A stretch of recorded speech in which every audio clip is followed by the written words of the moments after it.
Şimdi doğal bir öksürük şurubu hazırlayacağım. Böyle katılaşmış bir balım var kış olduğu için. Normalde üstüne bal döküyoruz ama balın içine koyacağız bunu. 2 tane limonu incecik doğruyoruz.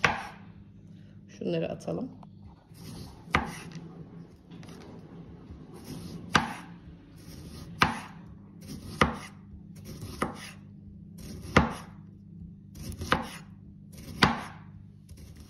Şöyle. Böylece yığıyoruz.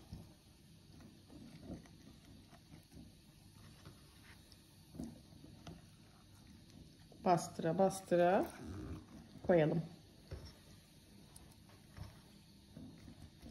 Ve bir parça şu kadar falan taze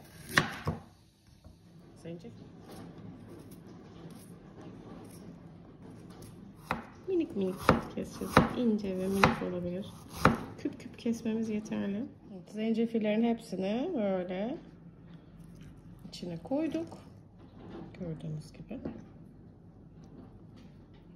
Şimdi bunun ağzını kapatacağız. Böyle suyunu salacak içine. Bir gün bekleteceğiz.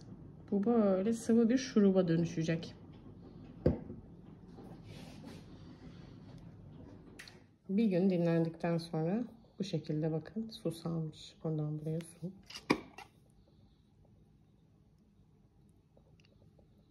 Böyle. Şimdi bunu karıştıracağım.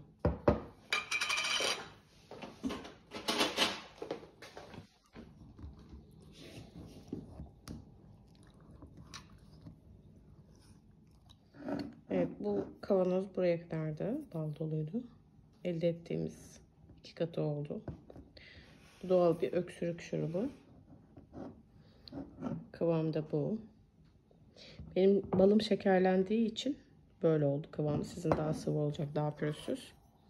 Bundan sabah akşam bir yemek kaşığı böyle. Çekirdekleri üste çıkıyor. Ayıklayabilirsiniz. Ben ayıkladım.